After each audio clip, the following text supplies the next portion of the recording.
Financial അക്കൗണ്ടിങ്ങിൻ്റെ ഈ സെമസ്റ്ററിലെ 6ാമത്തെ online ക്ലാസ്സാണ് ഇന്നത്തേത്.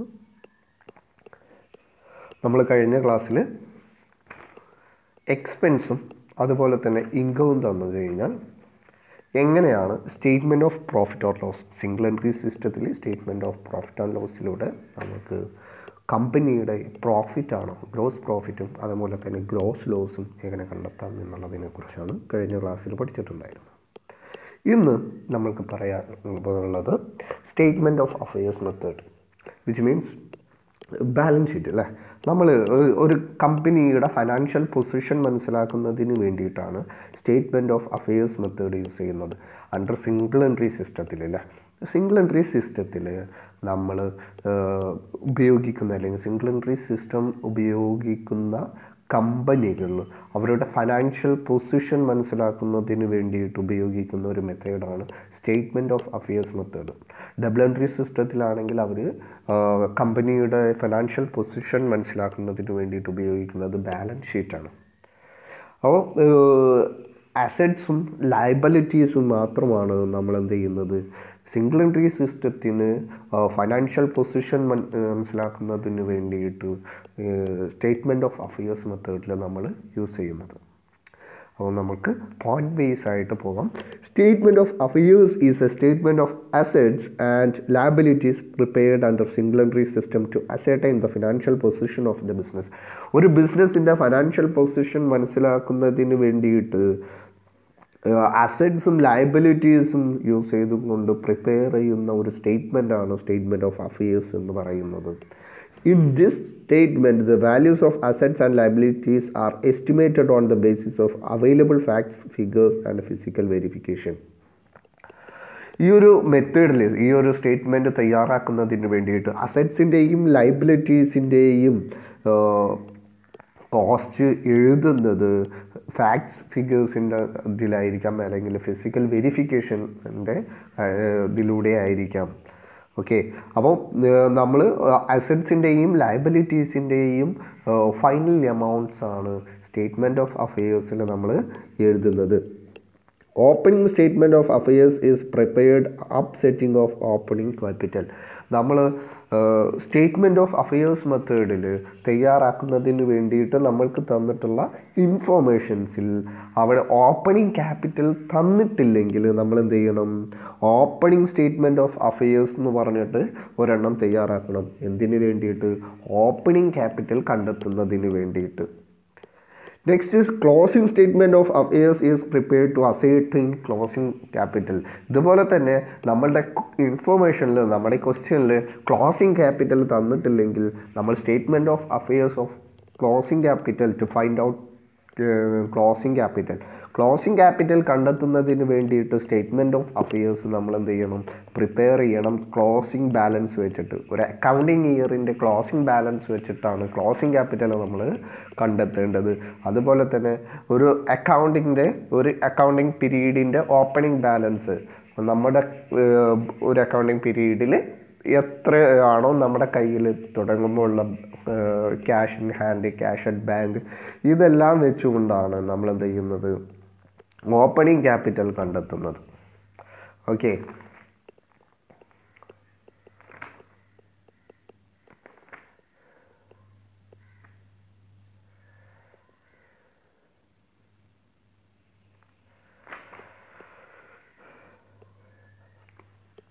next is this should be prepared with the closing balances of assets and liabilities.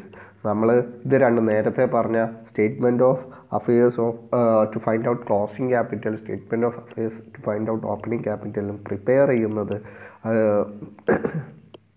Closing balance of assets and liabilities വെച്ചുകൊണ്ടാണ്.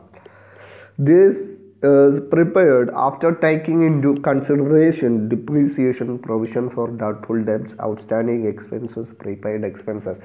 നമ്മുടെ prepaid എക്സ്പെൻസസും അതുപോലെ തന്നെ ഇൻകവും ഉള്ള കാര്യങ്ങളൊക്കെ, പ്രൊവിഷൻ ഫോർ ഡൗട്ട്ഫുൾ ഡെപ്റ്റ്, ഡിപ്രീസിയേഷൻ, ഇതെല്ലാം കൺസിഡർ ചെയ്തതിന് ശേഷമാണ് നമ്മൾ എന്ത് ചെയ്യുന്നത്, സ്റ്റേറ്റ്മെൻറ്റ് ഓഫ് അഫയേഴ്സ് തയ്യാറാക്കുന്നത്.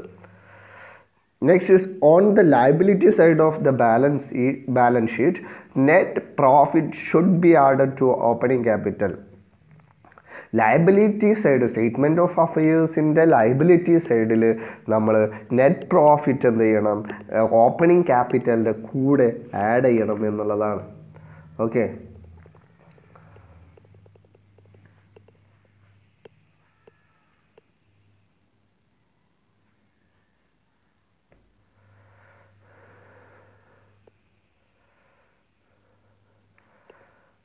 next is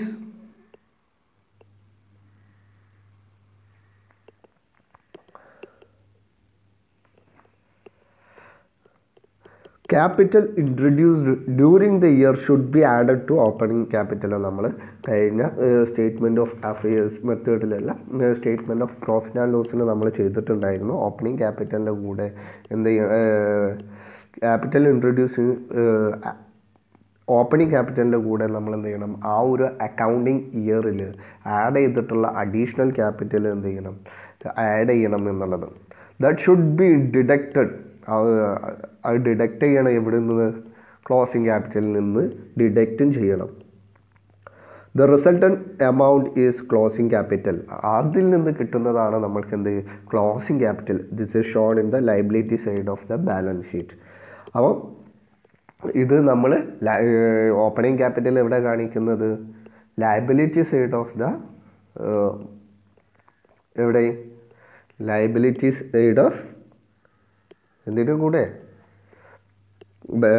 ബാലൻസ് ഷീറ്റിൻ്റെ കൂടെ, അതായത് സ്റ്റേറ്റ്മെൻറ്റ് ഓഫ് അഫയേഴ്സിലാണ് നമ്മൾ കാണിക്കുന്നത്. Okay, next is difference between statement of affairs and balance sheet. നമ്മൾക്ക് നെക്സ്റ്റ് പഠിക്കാനുള്ളത്, നമ്മൾക്കറിയാം ഡബിൾ എൻട്രി സിസ്റ്റത്തിന് നമ്മൾ യൂസ് ചെയ്യുന്നത് ബാലൻസ് ഷീറ്റാണ്, സിംഗിൾ എൻട്രി സിസ്റ്റത്തിൽ സ്റ്റേറ്റ്മെൻറ്റ് ഓഫ് അഫയേഴ്സ്. അപ്പോൾ ഇത് തമ്മിലുള്ള വ്യത്യാസങ്ങൾ എന്തൊക്കെയാണ് എന്നുള്ളതാണ്. First of all, it is prepared under single entry system. Statement of affairs എന്ന് പറയുന്നത് പ്രിപ്പയർ ചെയ്യുന്നത് സിംഗിൾ എൻട്രി സിസ്റ്റം ഫോളോ ചെയ്യുന്ന കമ്പനികളിലാണ്. അപ്പോൾ balance sheet double entry system follow ചെയ്യുന്ന കമ്പനികളിലാണ് അത് യൂസ് ചെയ്യുന്നത്.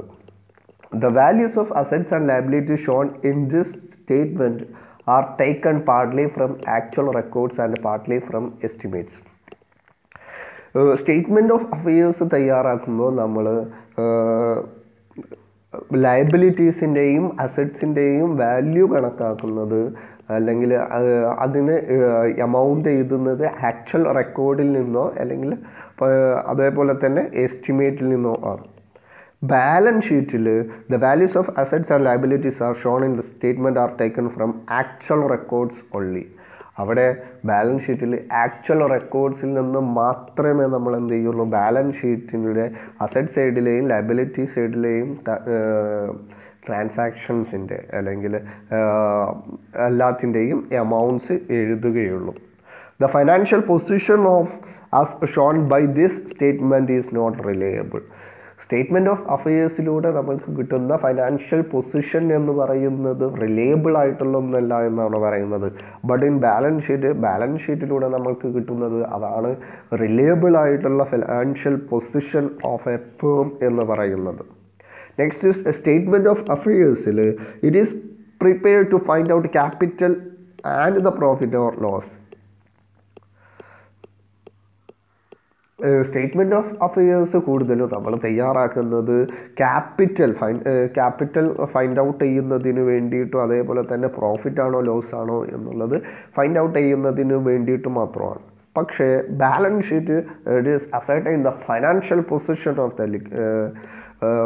The company. ഒരു കമ്പനിയുടെ ഫൈനാൻഷ്യൽ പൊസിഷൻ അറിയുന്നതിന് വേണ്ടിയിട്ടാണ്, അസർട്ടൈൻ ചെയ്യുന്നതിന് വേണ്ടിയിട്ടാണ് നമ്മൾ എന്ത് ചെയ്യുന്നത്, ബാലൻസ് ഷീറ്റ് പ്രിപ്പയർ ചെയ്യുന്നത്. സ്റ്റേറ്റ്മെൻറ്റ് ഓഫ് അഫയേഴ്സ് പ്രിപ്പയർ ചെയ്യുന്നത് സ്മോൾ കൺസേൺസ് മാത്രമായിരിക്കും. അതായത് വളരെ കുറച്ച് ട്രാൻസാക്ഷൻസ് നടക്കുന്ന കമ്പനികൾ മാത്രമായിരിക്കും ഈ സിംഗിൾ എൻട്രി സിസ്റ്റം അല്ലെങ്കിൽ statement of affairs method choose ചെയ്യുന്നത്. ബാലൻസ് ഷീറ്റ് ചൂസ് ചെയ്യുന്നത് വലിയ വലിയ കമ്പനികളും ഒരുപാട് ലാർജ് നമ്പർ ഓഫ് ട്രാൻസാക്ഷൻസ് നടക്കുന്ന കമ്പനികൾ മാത്രമായിരിക്കും. Trial balance is not prepared before its preparation. Trial ബാലൻസിലൂടെ നമ്മൾക്കൊരു ഫൈനൽ എമൗണ്ട് കിട്ടുകയും അത് വെരിഫൈ ചെയ്യാൻ സാധിക്കുമെങ്കിൽ ആ ട്രയൽ ബാലൻസിൽ നിന്നുള്ള എമൗണ്ടാണ് ബാലൻസ് ഷീറ്റിൽ എടുക്കുന്നത്. പക്ഷേ സ്റ്റേറ്റ്മെൻറ്റ് ഓഫ് അഫയേഴ്സിൽ നമ്മൾ ഈ സ്റ്റേറ്റ്മെൻറ്റ് ഓഫ് അഫയേഴ്സ് പ്രിപ്പയർ ചെയ്യുന്നതിന് മുമ്പായിട്ട് ട്രയൽ ബാലൻസ് പ്രിപ്പയർ ചെയ്യുന്നില്ല എന്നുള്ളത്, ബാലൻസ് ഷീറ്റിൽ ട്രയൽ ബാലൻസ് ഷീറ്റിൻ്റെ മുമ്പായിട്ട് പ്രിപ്പയർ ചെയ്യുന്നുണ്ട് എന്നുള്ളതും ഒരു ഡിഫറെൻ്റ് ആയിട്ട് നമുക്ക് പറയാൻ സാധിക്കും. ഇത്രയാണ് സ്റ്റേറ്റ്മെൻറ്റ് ഓഫ് അഫയേഴ്സും ബാലൻസ് ഷീറ്റും തമ്മിലുള്ള വ്യത്യാസം എന്ന് പറയുന്നത്. നെക്സ്റ്റ് ഈസ് ഇതിൻ്റെ ഒരു എക്സാമ്പിളാണ് നമ്മൾക്ക് ക്വസ്റ്റ്യൻ ചെയ്യാനായിട്ടുള്ള ഒരു example.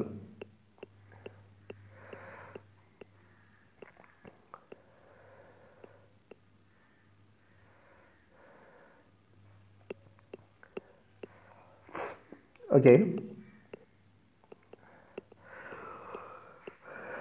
A trader has not kept proper books of accounts, but from the following details you are required to ascertain profit or loss made by him during the year ended 31st December 2019. The statement of affairs as on that date.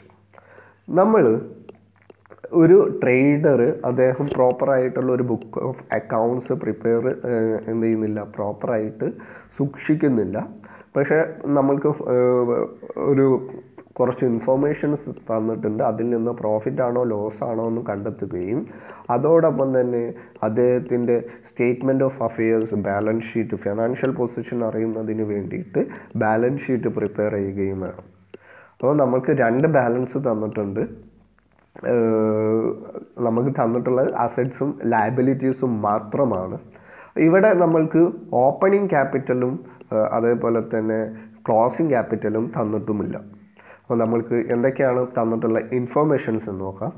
Cash in hand നമ്മുടെ opening ടൈമിൽ, ആ ഒരു accounting പീരീഡിൻ്റെ opening ടൈമിൽ cash in hand 700 രൂപയും closing ടൈമിൽ 850 രൂപയുമാണുള്ളത്.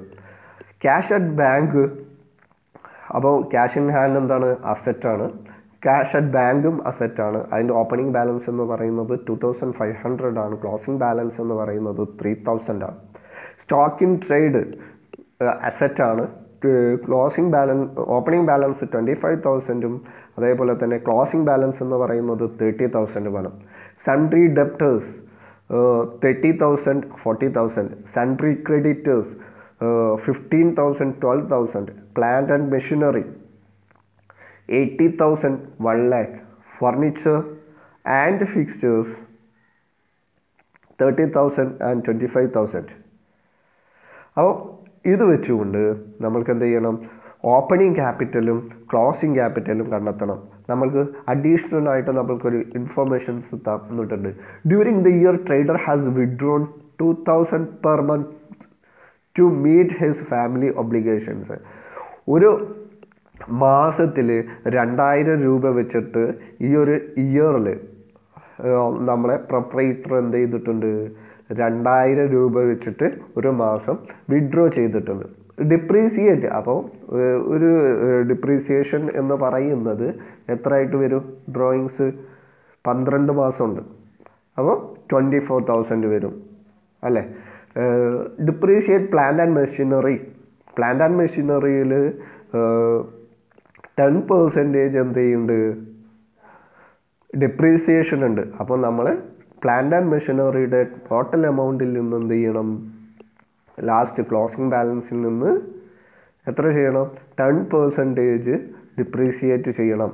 And average basis. And furniture 5% on average basis. ഫർണിച്ചറിന് 5% ഉണ്ട്. As regard debtor it is ascertained that thousands are irrecoverable. ഡെപ്റ്റേഴ്സിൽ 1000 രൂപ എന്ത് ചെയ്യുന്നുണ്ട്, ബാഡ് ഡെപ്റ്റായിട്ട് ഇറക്കവബിൾ ആയിട്ട് 1000 രൂപയുണ്ട്. ആൻഡ് പ്രൊവിഷൻ, നമ്മൾ അതിൻ്റെ പ്രൊവിഷനായിട്ട് 2% കൊടുക്കുന്നുമുണ്ട് ഓൺ സൺട്രി ഡെപ്റ്റേഴ്സ്. ഇത്രയാണ് നമ്മൾക്ക് അഡീഷണൽ ആയിട്ടുള്ള ഇൻഫോർമേഷൻസ് തന്നിട്ടുള്ളത്. അപ്പോൾ ബാഡ് ഡെപ്റ്റിൽ നിന്ന്, അതായത് ക്ലോസിംഗ് ബാലൻസിൽ നിന്ന് 1000 രൂപ കുറയ്ക്കണം. അതിൻ്റെ നമ്മൾക്ക് പ്രൊവിഷൻ ഫോർ ഡെപ്റ്റേഴ്സ് 2% ഉണ്ട്. അപ്പോൾ അതിൻ്റെ ഫൈനൽ എമൗണ്ടിൽ നിന്ന് bad provision for debtors 2% less ചെയ്യണം. ഇങ്ങനെയാണ് നമ്മൾക്ക് അഡീഷണൽ ആയിട്ടുള്ള ഇൻഫർമേഷൻസ് തന്നിട്ടുള്ളത്. ഇനി നമ്മൾക്ക് അതിൻ്റെ സൊല്യൂഷൻസിലോട്ട് പോവാം. ഓക്കെ, അപ്പോൾ നിങ്ങൾ ഇവിടെ ഇൻഫർമേഷൻസ് അല്ലെങ്കിൽ അഡീഷണൽ ആയിട്ട് തന്നിട്ടുള്ള ഇൻഫർമേഷൻസ് ഇതാണ്. During the year the trader has withdrawn 2000 per month to meet his family obligation. Depreciate plant and machinery at 10% on average basis and furniture and fixtures 5% on average basis. As regard debtors, it is ascertained that thousands are irrecoverable and a provision of 2% is to be created on sundry debtors. ഇനി first നമ്മൾ opening capital നമ്മൾക്ക് ക്വസ്റ്റ്യനിൽ തരാത്തത് കൊണ്ട് തന്നെ നമ്മൾ opening capital കണ്ടെത്തേണ്ടിയിരിക്കുന്നു. അവിടെയാണ് നമ്മൾ statement of affairs as on 31 opening capital നമ്മൾ എന്താ കണ്ടെത്തേണ്ടത്? ആ അക്കൗണ്ടിങ് ഇയറിൻ്റെ ഓപ്പണിംഗ് ടൈമിൽ, അതുകൊണ്ടാണ് ഈ ഡേറ്റ് ചെയ്തിട്ടുള്ളത് 31/12/2018. എന്തിനു വേണ്ടിയിട്ടാണ്? To find out opening capital. Opening capital കണ്ടെത്തുന്നതിന് വേണ്ടിയിട്ട്. അപ്പോൾ നമുക്ക് തന്നിട്ടുള്ളതിൽ നിന്ന് ലയബിലിറ്റി സൈഡിൽ വരാനുള്ള ഒന്നേ ഉള്ളൂ. അതിൻ്റെ ഓപ്പണിംഗ് ക്യാപിറ്റൽ എത്രയാണ്? 15,000. സൺട്രി ക്രെഡിറ്റേഴ്സ് ലയബിലിറ്റീസിൽ നമ്മൾ എന്ത് ചെയ്തി? 15,000. അപ്പോൾ ലയബിലിറ്റി സൈഡിലുള്ളത് കഴിഞ്ഞു. ഇനി നമ്മൾക്ക് 5 എമൗണ്ട് എവിടെയുള്ളതാണ്? അസറ്റ് സൈഡിലുള്ളതാണ്. Cash in hand 700, cash at bank 2,500, stock in trade 25,000, sundry debtors 30,000, plant and machinery 80,000, furniture and fixtures 30,000. എന്നിട്ട് ഏതാണോ കൂടുതലുള്ളത് ആ സൈഡ് നമ്മൾ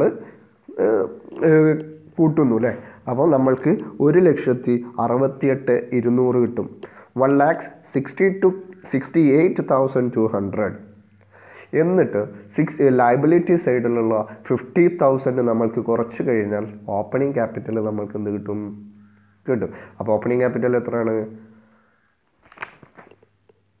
1,53,200. അതായത് 1,68,200 നിന്ന് നമുക്ക് ലെസ് ചെയ്താൽ കിട്ടുന്ന എമൗണ്ടാണ് 1,53,200 എന്ന് പറയുന്നത്. അതാണ് നമ്മൾക്ക് ഓപ്പണിംഗ് ക്യാപിറ്റൽ. ഇതുപോലെ നമ്മൾക്ക് എന്ത് ചെയ്യണം? ക്ലോസിംഗ് ക്യാപിറ്റൽ ചെയ്യണം. അപ്പോൾ ക്ലോസിംഗ് ക്യാപിറ്റൽ ചെയ്യുന്നതിന് വേണ്ടിയിട്ട് ലയബിലിറ്റി സൈഡിലുള്ള ക്ലോസിംഗ് ബാലൻസും അതുപോലെ തന്നെ അസറ്റ് സൈഡിലും ക്ലോസിംഗ് ബാലൻസും മാത്രമാണ് നമ്മൾ എഴുതുന്നത്. അതിൻ്റെ ഡേറ്റ് എന്തായിരിക്കും? അത് ക്ലോസിംഗ് ടൈമിലാണ് നമുക്ക് ക്ലോസിംഗ് ബാലൻസ് കിട്ടുന്നത്. അതുകൊണ്ട് തന്നെ ആ അക്കൗണ്ടിങ് ഇയറിൻ്റെ എൻഡ് എന്ന് പറയുന്നത് 31/12/2019. ആ ഒരു ഡേറ്റിലാണ് നമ്മൾ ക്ലോസിംഗ് ബാലൻസും പ്രിപ്പയർ ചെയ്യുന്നത്. അങ്ങനെയാണെങ്കിൽ ലയബിലിറ്റി സൈഡിൽ നമ്മൾക്ക് തന്നിട്ടുള്ള ഇൻഫോർമേഷൻസ് പ്രകാരം ആകെ എമൗണ്ടേ ഉള്ളൂ. അതാണ് സൺട്രി ക്രെഡിറ്റേഴ്സ്. അതിൻ്റെ ക്ലോസിംഗ് ബാലൻസ് എന്ന് പറയുന്നത് 12,000 ആണ്. അപ്പോൾ സൺട്രി ക്രെഡിറ്റേഴ്സ് 12,000 നമ്മൾ ലയബിലിറ്റി സൈഡിൽ എഴുതി. നെക്സ്റ്റ് അസറ്റ് സൈഡിലോട്ട് പോയി കഴിഞ്ഞാൽ cash in hand 850, cash at bank 3,000, stock in trade 30,000, sundry debtors 40,000, plant and machinery 1 lakh, furniture and fixtures 25,000. ഇതിൻ്റെ ടോട്ടൽ എന്ന് പറയുന്നത് 1,98,850 ആണ്. അതിൽ നിന്ന് ലയബിലിറ്റി സൈഡിലുള്ള സൺട്രി ക്രെഡിറ്റേഴ്സിൻ്റെ 12,000 ലെസ് ചെയ്ത് കഴിഞ്ഞാൽ നമ്മൾക്ക് ആൻസർ ആയിട്ട് കിട്ടുന്നത് 1,86,850 ആണ്. അപ്പോൾ ഇതാണ് നമ്മുടെ ക്ലോസിംഗ് ബാലൻസ് അല്ലെങ്കിൽ ക്ലോസിംഗ് ക്യാപിറ്റൽ എന്ന് പറയുന്നത്. അപ്പോൾ നമ്മൾക്ക് ഇവിടെ എന്തൊക്കെ കിട്ടി? ക്ലോസിംഗ് ക്യാപിറ്റലും കിട്ടി, ഓപ്പണിംഗ് ക്യാപിറ്റലും കിട്ടി. അപ്പോൾ ഇനി നമ്മൾക്ക് ഇതിൽ നിന്ന് നമ്മളോട് പറഞ്ഞിട്ടുള്ളത് പ്രോഫിറ്റ് കണ്ടെത്താൻ പറഞ്ഞിട്ടുണ്ട്. അതുപോലെ തന്നെ സ്റ്റേറ്റ്മെൻറ്റ് ഓഫ് അഫയേഴ്സും കണ്ടെത്താൻ പറഞ്ഞിട്ടുണ്ട്. അപ്പോൾ നമ്മൾക്ക് ഫസ്റ്റ് എന്ത് ചെയ്യാം? Statement of profit for the year ended profit ആണ് എന്നുള്ളത് കണ്ടെത്തുക. Year ended 31/12. അപ്പോൾ നമ്മൾക്ക് ഇവിടെ നമ്മൾ കഴിഞ്ഞ ക്ലാസ്സിൽ പഠിച്ചിട്ടുണ്ടായിരുന്നു എന്താണ്? Capital at the end. നമുക്കിവിടെ ചില എക്സ്പെൻസുകളും തന്നിട്ടുണ്ട്, ചില ഇൻകംസും തന്നിട്ടുണ്ട്. അപ്പോൾ അതെല്ലാം നമ്മൾക്ക് എന്ത് ചെയ്യണം? എക്സ്പെൻസാണ് നമ്മൾക്ക് തന്നിട്ടുള്ളത്, ഡിപ്രീസിയേഷൻ ഉണ്ട്. അപ്പോൾ അതെല്ലാം നമ്മൾക്ക് ലെസ് ചെയ്തുകൊണ്ടാണ് നെറ്റ് പ്രോഫിറ്റ് കണ്ടെത്തേണ്ടത്. അപ്പോൾ പെർട്ടിക്കുലേഴ്സിൽ നമ്മൾ എന്ത് ചെയ്യണം, ക്യാപിറ്റൽ അറ്റ് ദ എൻഡ് നമ്മൾ കാൽക്കുലേറ്റ് ചെയ്തപ്പോൾ നമുക്ക് കിട്ടി എത്രയാണ്, 1,86,850 എമൗണ്ട് കോളത്തിൽ എഴുതി. ഡ്രോയിങ്സ് എത്രയാണ്, നമ്മൾ 2,000 ആണോ എഴുതേണ്ടത്? അല്ല, 2,000 ഇൻറ്റു 12, അപ്പോൾ എത്ര കിട്ടും, 24,000. അത് ആഡ് ചെയ്ത് കഴിഞ്ഞാൽ 2,10,850 കിട്ടും നമുക്ക്. എന്നതിന് ശേഷം ക്യാപിറ്റൽ ഇൻ ദ ബിഗിനിങ് എത്രയാണ്, നമ്മളിവിടെ കാൽക്കുലേറ്റ് ചെയ്തു 1,53,200. അത് നമ്മൾ എന്ത് ചെയ്യണം, ലെസ് ചെയ്യണം. അത് ലെസ് ചെയ്ത് കഴിഞ്ഞാൽ നമുക്ക് എന്ത് കിട്ടും, ഇവിടെ അഡീഷണൽ ക്യാപിറ്റൽ ഇല്ല. അഡീഷണൽ ക്യാപിറ്റൽ ഉണ്ടെങ്കിൽ അതും കൂടി ലെസ് ചെയ്താലാണ് നമുക്ക് അഡ്ജസ്റ്റഡ് ക്യാപിറ്റൽ കിട്ടുക. അതുകൊണ്ടാണ് ആ ഒരു സ്റ്റെപ്പ് പോയത്. ഇവിടെ less capital in the beginning ചെയ്ത് കഴിഞ്ഞാൽ ഗ്രോസ് പ്രോഫിറ്റ് ആയിട്ട് 57,650 കിട്ടും. അപ്പോൾ ഗ്രോസ് പ്രോഫിറ്റിൽ നിന്ന് നമ്മൾ എക്സ്പെൻസുകൾ എന്ത് ചെയ്യണം, ലെസ് ചെയ്യണം. Depreciation on plant and machinery 9,000. ഈ 9,000 എങ്ങനെയാണ്, നമ്മളോട് പറഞ്ഞു 10% അല്ലേ. അപ്പോൾ പ്ലാന്റ് ആൻഡ് മെഷീനറിയുടെ next depreciation on furniture and fixtures 1,375. Bad debt ഉണ്ട് 1,000. Provision for bad debt 750. അപ്പം 40,000 നിന്ന് നമ്മൾക്കറിയാം സൺട്രി ഡെപ്റ്റേഴ്സ് എന്ന് പറയുന്നത് ക്ലോസിംഗ് ടൈമിൽ 40,000 ആണ്. അതിൽ നിന്ന് 1,000 രൂപ നമുക്ക് കിട്ടാൻ കടമായിട്ടുണ്ട്. അത് 1,000 രൂപ കുറച്ച് കഴിഞ്ഞാൽ 39,000 കിട്ടും. ആ 39,000-ൻ്റെ 2% ആണ് 750. പ്രൊവിഷൻ ഫോർ ബാഡ് അറ്റ് 2% എന്ന് പറയുന്നത്. ഓക്കെ, അതിനുശേഷം അപ്പോൾ നമ്മൾക്ക് അതിൻ്റെ ടോട്ടൽ എമൗണ്ട് ലെസ് ചെയ്യാനുള്ളതിൻ്റെ ടോട്ടൽ എമൗണ്ട് എന്ന് പറയുന്നത് 12,155. അത് 57,650-ൽ നിന്നും ലെസ് ചെയ്ത് കഴിഞ്ഞാൽ നമ്മൾക്ക് നെറ്റ് പ്രോഫിറ്റ് 45,495 കിട്ടും.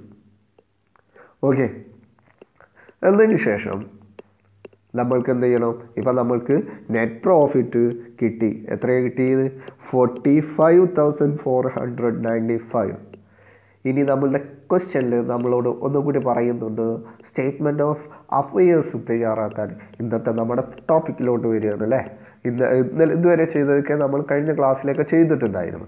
അപ്പോൾ സ്റ്റേറ്റ്മെൻറ്റ് ഓഫ് അഫയേഴ്സ് നമ്മളുടെ കമ്പനിയുടെ ഫൈനാൻഷ്യൽ പൊസിഷൻ മനസ്സിലാക്കുന്നതിന് വേണ്ടിയിട്ടാണ് നമ്മൾ ചെയ്യുന്നത്. ഇനി ലയബിലിറ്റി സൈഡിൽ അപ്പോൾ നമ്മൾ തിയറി പാർട്സ് പറയുമ്പം പറഞ്ഞിട്ടുണ്ടായിരുന്നു എല്ലാത്തിൻ്റെയും ക്ലോസിംഗ് ബാലൻസ് ആണ് നമ്മൾ എന്ത് ചെയ്യുന്നത്, ബാലൻസ് ഷീറ്റിൽ എഴുതുന്നത്. അപ്പോൾ ഇവിടെ സൺട്രി ക്രെഡിറ്റേഴ്സ് എത്രയാണ് ക്ലോസിംഗ് ബാലൻസ്, 12,000. ഇത് മാത്രമാണ് നമ്മൾക്ക് ലയബിലിറ്റി സൈഡിൽ. എന്നതിന് ശേഷം ഓപ്പണിംഗ് ക്യാപിറ്റലിൽ കൂടി നെറ്റ് പ്രോഫിറ്റ് എന്ത് ചെയ്യണോ, ആഡ് ചെയ്യണം. അപ്പോൾ എത്ര കിട്ടും, ഓപ്പണിംഗ് ക്യാപിറ്റൽ എത്ര, 1,53,200. അതിന് കൂടി നെറ്റ് പ്രോഫിറ്റ് നമ്മൾക്ക് നേരത്തെ കാൽക്കുലേറ്റ് ചെയ്തപ്പോൾ statement of profit or loss prepare ചെയ്തപ്പോൾ നമ്മൾക്ക് കിട്ടിയ എമൗണ്ട് 45,495. അപ്പോൾ അത് ആഡ് ചെയ്തപ്പോൾ നമ്മൾക്ക് 1,98,695 കിട്ടി. അതിൽ നിന്ന് നമുക്ക് ഡ്രോയിങ്സ് ലെസ് ചെയ്യണം. ഡ്രോയിങ്സ് എത്രയാണ്, 24,000. അപ്പോൾ നമ്മൾക്ക് എമൗണ്ട് കോളത്തിലോട്ട് എഴുതുന്നത് 1,74,695. ഇതാണ് നമ്മൾ ലയബിലിറ്റി സൈഡ് എന്ന് പറയുന്നത്. നെക്സ്റ്റ് അസറ്റ് സൈഡിൽ cash in hand last amount final amount എന്ന് പറയുന്നത് 850 ആണ്. Cash at bank closing balance എന്ന് പറയുന്നത് 3,000 ആണ്. Stock in trade 30,000. ഇതിലൊന്നും യാതൊരുവിധ അഡ്ജസ്റ്റ്മെൻറ്റും നമ്മളോട് പറഞ്ഞിട്ടില്ല. ഇനി സൺട്രി ഡെപ്റ്റേഴ്സിൻ്റെ ക്ലോസിംഗ് ബാലൻസ് എന്ന് പറയുന്നത് 40,000 ആണ്. പക്ഷെ അവിടെ ഇറക്കബിൾ ആയിട്ട് ബാഡ് ഡെപ്റ്റായിട്ട് നമ്മളോട് പറഞ്ഞിട്ടുള്ളത് 1,000 രൂപയാണ്. അപ്പോൾ 40,000-ൽ നിന്ന് 1,000 രൂപ കുറച്ച് കഴിഞ്ഞാൽ 39,000 കിട്ടും. ഈ 39,000-ൻ്റെ നമ്മളോട് അഡീഷണൽ ഇൻഫർമേഷൻ തന്നതിൽ ഒന്നുകൂടി പറഞ്ഞിട്ടുണ്ട് 2% എന്താണ്, പ്രൊവിഷനാണ് എന്ന് പറഞ്ഞിട്ടുള്ള പ്രൊവിഷൻ ഫോർ ബാഡ് ഡെപ്റ്റ് 2% ഉണ്ടെന്ന് പറഞ്ഞു. അപ്പോൾ 70 780 കിട്ടും. 39,000ൻ്റെ 2%. അത് ലെസ് ചെയ്ത് കഴിഞ്ഞാൽ നമ്മൾക്ക് സഡ്രി ഡെപ്റ്റേഴ്സിൻ്റെ എമൗണ്ട് എത്രയാണ്? 38,220 കിട്ടും. Next is plant and machinery 1 lakh ആണ്. അവിടെ ലെസ് ഡിപ്രീസിയേഷൻ 9,000 എന്ത് ചെയ്യണം? ഡിപ്രീസിയേറ്റ് ചെയ്ത് കഴിഞ്ഞാൽ 91,000 നമ്മൾക്ക് എന്ത് കിട്ടും? പ്ലാന്റ് ആൻഡ് മെഷീനറിയുടെ ഫൈനൽ എമൗണ്ട് കിട്ടും. ഫർണിച്ചർ ആൻഡ് ഫിക്ചറിന് ഇവിടെ നമ്മളുടെ 25,000 ആണ് ക്ലോസിംഗ് ബാലൻസ് ആയിട്ട് തന്നിട്ടുണ്ടായിരുന്നത്. അവിടെയും ഡിപ്രീസിയേഷൻ ഉണ്ട് 5%. അവിടെ ഡിപ്രീസിയേഷൻ ലെസ് ചെയ്ത് കഴിഞ്ഞാൽ 23,625 കിട്ടും. ആ ടോട്ടൽ എമൗണ്ട് കാൽക്കുലേറ്റ് ചെയ്ത് കഴിഞ്ഞാൽ നമുക്ക് ബാലൻസ് ഷീറ്റിൽ നമ്മൾക്കറിയാം സെയിം എമൗണ്ട് ആയിരിക്കണം രണ്ട് ഭാഗത്തും കിട്ടേണ്ടത്. നമ്മളൊന്ന് കാൽക്കുലേറ്റ് ചെയ്ത് നോക്കുക. കാൽക്കുലേറ്റ് ചെയ്ത് നോക്കുമ്പോൾ രണ്ട് സൈഡിലും നമ്മൾക്ക് 1,86,695 എന്നുള്ള ഒരു എമൗണ്ട് ആയിരിക്കും കിട്ടുന്നത്. അപ്പോൾ ഇങ്ങനെയാണ് നമ്മൾ എന്ത് ചെയ്യുന്നത്? സ്റ്റേറ്റ്മെൻറ്റ് ഓഫ് അഫയേഴ്സ് പ്രിപ്പയർ ചെയ്യുന്നത്. അപ്പോൾ ഇതിൽ ശ്രദ്ധിക്കേണ്ടത് ഇത്രയാണ്, നമ്മൾക്ക് തന്നിട്ടുള്ള ഇൻഫോർമേഷൻസിൽ ക്ലോസിംഗ് ബാലൻസും ക്ലോസിംഗ് ക്യാപിറ്റലും ഓപ്പണിംഗ് ക്യാപിറ്റലും നമ്മൾക്ക് നൽകിയിട്ടില്ലെങ്കിൽ നമ്മൾ ഫസ്റ്റ് പ്രിപ്പയർ ചെയ്യേണ്ടത് statement of affairs to find out opening capital. അത് ഓപ്പണിംഗ് അക്കൗണ്ടിങ് പീരീഡിൻ്റെ ഓപ്പണിംഗ് പീരീഡിൽ വെച്ചിട്ടും, അല്ലെങ്കിൽ രണ്ടാമതായിട്ട് ചെയ്യുന്നത് statement of affairs of close to find out closing capital കണ്ടെത്തുക എന്നുള്ളത്. അത് ക്ലോസിംഗ് ബാലൻസ് വെച്ചിട്ട് ആ ക്ലോസിംഗ് ഡേറ്റിലുമാണ് കണ്ടെത്തേണ്ടത്. എന്നതിന് ശേഷം നമ്മൾ പ്രോഫിറ്റ് കണ്ടെത്തുന്നു. പെർ മന്തിലോ ആണ് ഡ്രോയിങ്സ് തരുന്നത്. അത് 12നോട് ഇൻറ്റു ചെയ്യുന്നു. ഇത്രയും കാര്യങ്ങളൊക്കെയാണ് നമ്മൾ അഡീഷണൽ ആയിട്ട് ഇതിനോടും കൂടി ശ്രദ്ധിക്കേണ്ടത്. സ്റ്റേറ്റ്മെൻറ്റ് ഓഫ് അഫയേഴ്സ് പ്രിപ്പയർ ചെയ്യുമ്പോൾ എല്ലാത്തിൻ്റെയും ക്ലോസിംഗ് ബാലൻസ് മാത്രമാണ് എമൗണ്ട് കോളത്തിൽ നമ്മൾ എഴുതുന്നത്. എല്ലാ തരത്തിലുള്ള അഡ്ജസ്റ്റ്മെൻറ്റുകളും കഴിഞ്ഞതിന് ശേഷം. ഇത്രയാണ് സിംഗിൾ എൻട്രി സിസ്റ്റത്തിൽ സ്റ്റേറ്റ്മെൻറ്റ് ഓഫ് അഫയേഴ്സ് അഥവാ ബാലൻസ് ഷീറ്റ് പ്രിപ്പയർ ചെയ്യുമ്പോൾ നമ്മൾ ശ്രദ്ധിക്കേണ്ടത്. Thank you.